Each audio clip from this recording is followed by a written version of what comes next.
Olá, pessoal! Está começando mais o programa Fala Direito. Hoje trataremos de um assunto que interessa aos futuros microempresários. Quem conversa conosco para tirar nossas dúvidas é o professor Eric Mardegan. Seja bem-vindo, professor. Muito obrigado por aceitar o nosso convite daqui da faculdade. Obrigado pelo convite, Camila. Parabéns pelo seu programa, um programa que está sendo elogiado por todos e que continue, né, esse trabalho bonito, informando, passando para as pessoas aquilo que é importante, né, o seu direito. Muito obrigada, professor. O professor Mardegan é mestre em Direito pela UEL, especialista em Direito Civil e Processual Civil pela Embrapa, professor na Faculdade Maringá, PUC e FAFMAN. Professor, todos nós sabemos que o Brasil está com um alto índice de desemprego. Já chegamos à casa dos 13,5 milhões de pessoas desempregadas.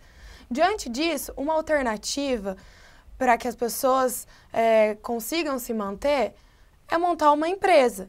Será que você poderia explicar para nós o que vem a ser uma microempresa? Uma microempresa, ela está baseada no faturamento bruto anual que ela tem e gira em torno de 0 a 360 mil reais. A empresa que tem um faturamento bruto anual de 0 a 360 mil reais é considerada microempresa, segundo o artigo 3º da Lei Complementar 123/2006. Uma EPP, uma empresa de pequeno porte, é aquela que tem um faturamento bruto anual de 360 mil e foi aumentado final do ano passado para 4 milhões e 800 mil reais. Essas empresas que estão dentro desse faturamento podem ir à Receita Federal e pedir o seu enquadramento como micro e pequena empresa. O Brasil está passando por uma crise muito séria. 13 milhões e 500 mil pessoas desempregadas é muita gente. E as pessoas têm que fazer alguma coisa. Montar uma empresa não é algo assim tão complicado. É fácil. Ainda mais uma micro e pequena empresa, que tem alguns privilégios, vamos dizer assim, algumas facilidades que o governo propõe para esse tipo de empresa. Entendi. Professor, o que vem ser aquela MEI, M-E-I? É o microempreendedor individual. Na mesma lei, Lei Complementar 123/2006, o microempreendedor individual é uma solução que foi dada. Em 2009, passou a valer em 2010, uma solução que foi dada para o governo, para aquele pessoal que estava fora do comércio, porque não tinha uma nota fiscal para dar. Então, aquele que era encanador, o eletricista, que por acaso fizesse algum trabalho em um condomínio, por exemplo, fosse exigido uma nota, ele não tinha para dar. Então, era um sujeito meio fora, meio à margem, né, das empresas, vamos dizer assim. E não tinha condição de se aposentar, esse tipo de coisa. O governo, de uma maneira muito esperta, criou o MEI, o microempreendedor individual. Esse microempreendedor individual, por lei, ele tem que ter um faturamento bruto anual de 81 mil reais. Faturamento bruto anual não é o lucro, né? O que ele produz, o que ele faz, o que ele vende, o que ele negocia durante um ano inteiro. 81 mil reais. Dá em torno aí por mês de 6.700 por aí por mês. Normalmente é coisa pequena, é encanador, é um eletricista e não tem burocracia nenhuma. Esse sujeito entra no site lá da Receita Federal, se cadastra, faz o cadastramento dele, e ele paga por mês, vamos supor, eu não sei bem ao certo, mas eu acho que é uns 60 reais por mês, e ele está recolhendo alguma coisa, passa a recolher alguma coisa para o Estado, para o governo, garante uma aposentadoria para ele, e é um pessoal que entra, né, e passa a ser reconhecido, vamos dizer assim. Como empresário. Como empresário. E como que fica o imposto de renda? Porque ele, como pessoa física, ele já paga, né? Exato. E daí como pessoa jurídica? Essa taxa que ele paga mensalmente, de 60 reais por aí, seria já a contribuição dele. E depois ele faz, quando for fazer o imposto de renda, né, ele tem que declarar ele pessoa física e ele MEI. Normalmente um dos dois é isento, né? porque como ele já está pagando aquela guia, uma vez ele não precisa pagar duas vezes. Não precisa pagar mais 2 vezes. Então foi uma saída bem inteligente do governo, que introduziu esse pessoal na legalidade, passaram a ser empresários legais e também resolveu a vida deles, né? Agora garante uma aposentadoria, tem condição de emitir uma nota fiscal. Então eles passam a integrar, né, o campo empresarial com o campo empresarial. Essa lei complementar 123, tanto para a microempresa, como para a empresa de pequeno porte, como para o MEI, é uma maneira não tem muita burocracia, vamos dizer assim. A maneira de abrir a empresa é a mesma, para o micro e para o pequeno empresário. O MEI não, o MEI já é, né, só entrar no site da Receita, já digita lá, cadastra tal, e já está cadastrado. Mas o microempresário, o empresário de pequeno porte, o trâmite para se abrir uma empresa é o mesmo, só que tem algumas facilidades. Por exemplo, numa licitação, né, uma microempresa está competindo com uma empresa de grande porte. Então, por lei, se tiverem empatados numa licitação, ganha a micro e pequena empresa. Eu acho que está no artigo 47 dessa lei complementar 123/2006, conhecida como Lei do microempresário, né? Ou lei do super simples também, como é também chamada. Super simples porque facilita bastante a tributação, a maneira de se pagar os tributos. É uma forma de quem é micro e pequena empresa recolhe todos os tributos municipais, tributos estaduais, federais, recolhem todos numa guia só, que é pago mensalmente. Então, facilita bastante a maneira de se pagar o tributo, e a carga tributária também é bem mais baixa. Hoje, 99% das empresas abertas no Brasil são do tipo ou da espécie micro e pequenas empresas. Mais de 50% das carteiras assinadas no Brasil são geradas por micro e pequenas empresas. Quer dizer, a micro e pequena empresa, ela é uma engrenagem importante para a economia nacional. E tem que ser dado um tratamento favorecido, um tratamento diferenciado. Inclusive a Constituição mesmo fala isso. A nossa Constituição, no artigo 170 lá da Constituição Federal, fala que tem que ser dado um tratamento favorecido, um tratamento diferenciado para quem é micro e para quem é pequena empresa. O tratamento favorecido e diferenciado, basicamente é a tributação, uma tributação mais leve, vamos dizer assim, e uma maneira de trabalhar menos burocrática. Não que esteja isento de tributo, mas, né, facilita bastante para aquelas pessoas que estão aí desempregadas e querem montar um restaurante, querem montar, né, aquilo que eu digo sempre, eu digo em sala de aula. Um carrinho de cachorro-quente é uma empresa, né? O sujeito tem que se registrar, tem que tocar aquilo. Então não há muita burocracia, as pessoas veem como se fosse um bicho-papão, mas montar uma empresa não é algo tão difícil, tão complicado. E pode ser uma saída aí. Aquele que tem aquele espírito empreendedor, né, que gosta de se arriscar, porque não deixa de ser um risco, montar uma empresa, fazer a diferença, quer né? fazer a diferença, quer mudar, né? Mudar esse país e trabalhar, produzir, né? É uma ótima saída. É uma saída, não deixa de ser. E neste caso, por exemplo, na contratação de empregados também é tranquilo, não tem nenhuma uma regra que pode... Tranquilo. Só o MEI, o microempreendedor individual, que é esse que tem essa renda, que é pequena, né? R$81 mil por ano é pouca coisa, dá 6.700 por mês. A restrição é só em relação a ele. O MEI só pode ter um empregado. Se ele tem mais do que um, ele sai da faixa, ele sai como microempreendedor individual e aí ele tem que pagar mais tributo, é mais complicada a vida dele. A restrição é só para o MEI. O MEI só pode ter um funcionário, só um empregado. E não pode ser sócio, que daí já não, seria... aí se for sócio, aí teria que montar uma sociedade empresarial. Ou, a novidade aí também, né? Novidade assim em termos, que surgiu o EIRELI, também é outra classificação, né? Que é o empresário individual de responsabilidade limitada. É como se fosse uma sociedade limitada, mas de uma pessoa só, vamos dizer assim. Então a burocracia também é maior, exige-se o registro na junta comercial, o EIRELI, mas pode ser uma saída para esse que não quer um sócio e quer o status de uma empresa, né? Seria o EIRELI, empresário individual, que está no 980A do Código Civil. Eu sei que tem muitos estudantes de direito que estão assistindo a gente. está lá no 980A do Código Civil. É uma nova, uma sociedade que o Fábio Lua Coelho chama de sociedade unipessoal. Funciona como se fosse uma sociedade limitada, só que de um sócio só, como se fosse um sócio só. Qual que seria a vantagem, a desvantagem de ter um sócio? Para quem nunca teve empresa, para quem tem pouco conhecimento, às vezes nem tem uma faculdade, não sabe, e a única coisa que ele tem é uma ideia brilhante que ele vai montar um negócio. E aí ele arruma um sócio e eles querem compactuar essa sociedade, só que existe uma vantagem, uma desvantagem para isso, ou você diria, não, é interessante sim e vê no que dá? Existem vantagens e talvez alguma desvantagem. Igual sempre. Igual sempre. Que a sociedade não deixa. O casamento é uma sociedade. Né? E às vezes dá certo e às vezes não dá.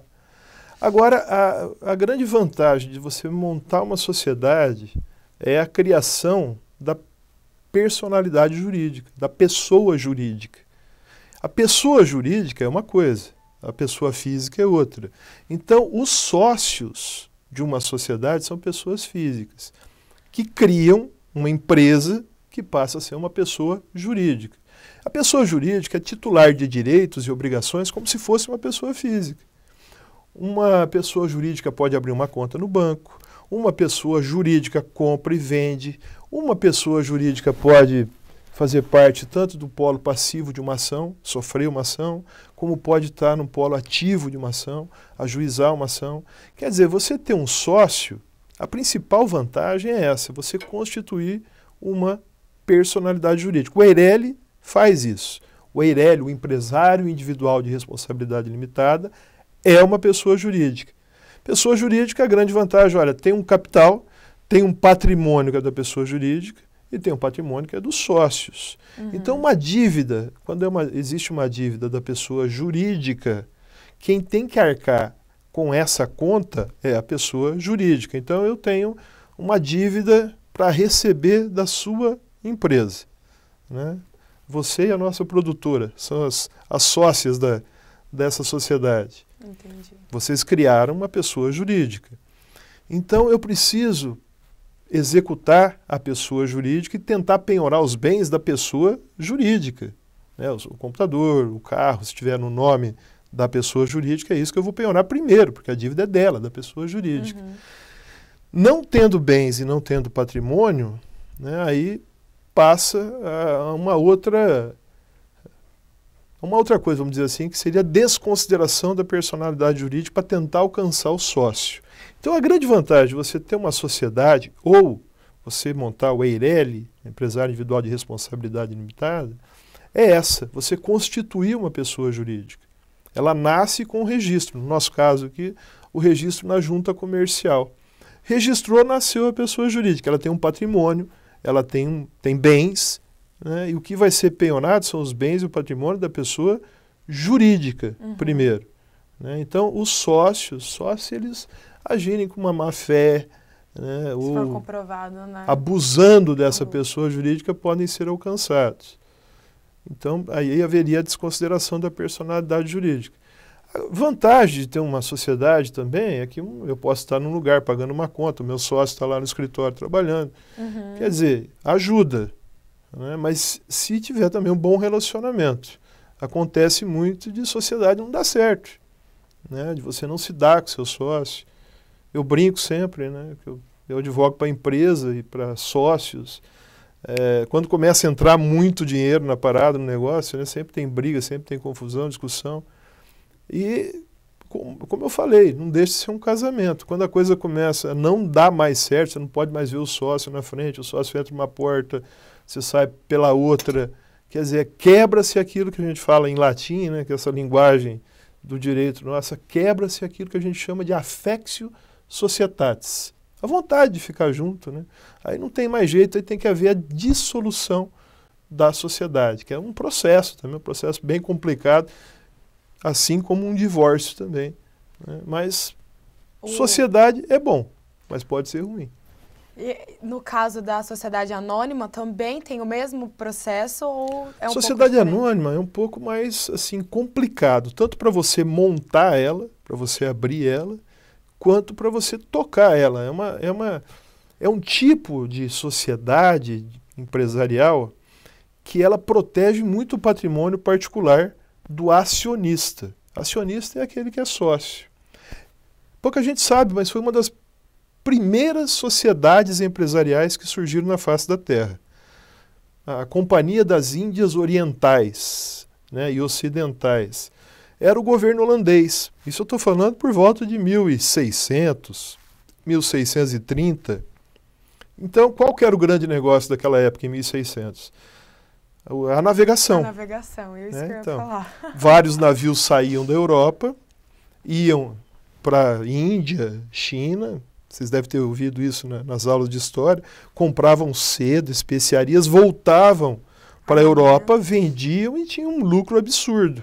Só que essas expedições eram caras. Então o governo holandês, ele terceirizava, falava, olha Camilo, você não tem tanto de dinheiro para me ajudar, uma contribuição, e o governo holandês dava para você um papel dizendo o seguinte, olha, quando os navios voltassem e eu não te repassar o lucro, você pode me acionar, o governo holandês te dá. Por isso, ações, o nome ações. Mas você compra uma ação, você é sócia, não deixa de ser. Mas a relação do acionista com a companhia, com a empresa, é diferente. Você, como acionista, vamos dizer, e até hoje a ideia é a mesma, vamos supor que afundassem esses navios. Você ia perder aquele dinheiro que você havia investido. Ninguém vai penhorar sua casa, seu carro, sua moto por uma dívida da sociedade anônima. A não ser que você seja, como a gente tem visto aí na televisão, né? Todo dia praticamente aparece um escândalo com sociedade anônima e tudo mais, Eike Batista sendo preso. A não ser que você seja o diretor dessa companhia. E tenha agido com uma má-fé contrária aos interesses da companhia e da empresa. Mas ela protege bastante, mas a maneira de abrir ela é totalmente diferente. Uma limitada e as outras sociedades é um contrato social. Então senta eu e você, Camila, e vamos montar uma sociedade. Então vamos fazer um contrato. Como que é feito esse contrato, professor? Contrato? Sentamos, começamos a escrever. Como é que vai ser o nome da empresa? A empresa vai ser PH Indústria e Comércio de Produtos Alimentícios Limitada. Opa, já demos o nome para a nossa pessoinha jurídica que está nascendo ali, a nossa empresinha. Damos o nome, né? Quem são os sócios? Eric Mardegan e a Camila, né, são os sócios. Qualificação dos dois. Principalmente, capital social. Quanto né? que eu vou Quanto investir? que você vai investir? Eu vou entrar com 50 mil, eu também. Então 50% das cotas são minhas, 50% das cotas são suas. O contrato social é que ele exige algumas cláusulas que são essenciais, que não pode faltar. Se você levar na junta comercial, se estiver faltando alguma dessas cláusulas, né, ele é rejeitado, vamos dizer assim. Mas é uma coisa fácil de se fazer. Contrato. Faz, leva na junta comercial com a documentação, com a papelada, e você abre a sua empresa. Já uma sociedade anônima é um pouco mais complexo, né? Tem que se fazer uma assembleia, chamar todos aqueles que querem e desejam serem sócios. Assim, nós estamos abrindo agora, né, a sociedade anônima. Pode ser quantos quiserem. A lei fala em 2 até. A gente tem uma ideia assim que é muita gente e tal, né? A lei 6.404/76, que é a lei das SA, tem quase 300 artigos, uma lei grande pra caramba. Pode ser 2 pessoas para montar, para abrir. Mas a maneira de abrir é diferente. Tem que fazer uma assembleia. Faz uma assembleia, senta todo mundo ali e... Boa tarde, Camila. Monta a empresa. Boa tarde, não. Quanto que você tem de dinheiro, né? Pergunta, coloca o seu nome, já pergunta com quanto que você vai entrar e vai montando o capital social. Depois aprova-se, também numa outra assembleia, aprova-se um estatuto. O estatuto, que são aquelas regras básicas que vão tocar a companhia. Vai ter conselho fiscal, Quantos membros tem o Conselho Fiscal? Vai ter Conselho de Administração? Quantos membros? Qual é a duração do mandato? Aquelas regras básicas. A diferença é que é uma limitada, quando sai um sócio ou entra, tem que fazer a alteração do contrato social na junta comercial. A sociedade anônima, ela é estanque, né? Estanque, que eu digo, é assim, não muda o estatuto. O sujeito compra uma ação da Petrobras de manhã, já vende à tarde e tudo mais, e o estatuto está sempre ali, não muda, não é alterado. Porque é um tipo de sociedade que ela é montada para isso, para investidor. Pessoas entram e saem o tempo todo, né? Mas ela é uma... Tudo tem que ser feito com assembleia, com estatuto. A questão da marca também, a marca ou a patente, é também decidido nessa assembleia ou não? Como que também pode ser, né? Mas o que é a marca? O que é a marca? A marca é aquilo que identifica um produto ou um serviço de uma determinada empresa. Você olha uma marca da Coca-Cola, por exemplo, e você já identifica de longe que é aquele líquido preto, né, com bolinha. E você olha de longe um tênis que tem aquela vírgula comprida lá, você já sabe, aquele tênis é da Nike. Aquele produto ou aquele serviço é daquela determinada empresa. Isso é a marca. Só que tem que ser uma identificação visual. Quem quiser procurar, e os nossos alunos de direito, está na Lei 9.279/96. 9279/96. O artigo 3º já fala quais são os direitos que estão ali tutelados. A marca é uma delas. Quer dizer, se você quiser registrar a sua marca, você vai ter que levar num órgão que chama-se INPI, Instituto Nacional de Propriedade Industrial. Esse INPI é o órgão onde você leva o projeto, o desenho da sua marca e tal. Lá eles vão ver se não tem no mundo, não é só no Brasil, mas no mundo, alguma coisa que já, dentro daquele segmento, né, se já não existe alguma coisa parecida, porque o Brasil é signatário, ele assinou um tratado internacional, o Tratado de Paris, que ele tem que respeitar as outras marcas. Inclusive essa lei, a 9.279/96, no finalzinho dela, lá no artigo 195, tem os crimes de pirataria, né, os crimes de concorrência desleal, alguém usar a marca do outro, por exemplo. Isso é a marca. Patentear já é um outro procedimento, que também é na mesma lei, mas patentear é você patentear um invento. Algo que não existe, você criou. Então você faz a patente da sua invenção. Ah, eu criei uma máquina que, né, essas camisas aqui, a minha diarista fica, né, ela me olha com um olhar meio maligno, assim, de passar, então, vamos supor que não exista. Eu inventei a máquina que você joga uma camisa dessa tudo suja, tudo desgrenhada dentro de uma máquina, ela sai limpa, passada, bonitinha, né? Dentro do guarda-roupa. Vamos supor que, dentro do guarda-roupa. Vamos supor que isso não existe. Eu criei. Eu inventei isso. Eu vou no INPI, Instituto Nacional de Propriedade Industrial, e dou entrada no processo lá de patentear essa invenção. Essa invenção é minha. A Brastemp, que vai, sei lá, produzir essa máquina, tem que pagar royalty para mim, né? Eu sou o detentor da patente. Isso pode ser uma empresa também. A empresa pode ser a detentora de uma patente de invenção. Quer dizer, se outra empresa quiser produzir, vai ter que pagar, a gente chama de royalties, que é os meus direitos em relação àquilo.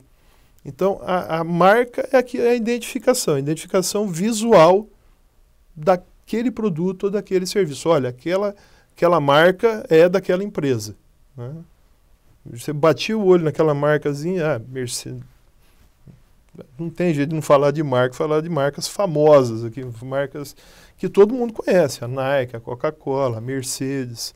Você bate o olho e você já identifica diretamente que aquilo lá é daquela empresa. Interessante, né? Que a gente começou falando de microempresa e acabamos nas grandes marcas que tem no mundo inteiro. Então, é uma boa alternativa, né? Às vezes aí, nesse momento que nós encontramos de crise, de desemprego e que dificuldade, às vezes a gente encontra uma saída aonde nos leva e nos permite ir muito além daquilo que a gente imaginava.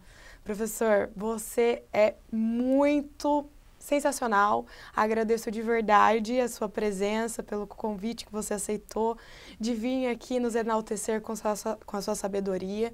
Você é uma referência aqui em Maringá, referência como professor. Todos os alunos e eu como aluna achamos a sua aula sensacional porque é muito boa mesmo e eu agradeço de verdade do fundo do coração que você tenha aceitado o meu convite. Tá sempre convidado a voltar, sempre que tiver alguma coisa para falar de interessante que a gente possa passar para os alunos e para as pessoas, a gente está aqui sempre à disposição. Muito obrigada, professor. Eu agradeço e já te falo. O prova. Código de Defesa do Consumidor fala que a publicidade enganosa é crime também, né? Imagina. Mas eu agradeço demais, não acho que seja tão sensacional assim. Mas muito obrigado pelo convite, parabéns de novo pelo seu programa e que ele continue assim, né? Trazendo coisa boa, o pessoal está gostando e já colocando, né, o e-mail do programa à disposição, se as pessoas quiserem mandar pergunta ou, né, comentar, falar, a gente está à disposição. Muito obrigado, Camila. Inclusive até temas diferenciados, porque a partir de alguma questão que comentamos aqui, pode ser a sua pergunta. Pessoal, o e-mail é dúvidasfaladireito, tudo junto, @gmail.com. Você pode mandar para a gente, estamos abertos a perguntas, questões e sugestões. Muito obrigada e até o próximo programa.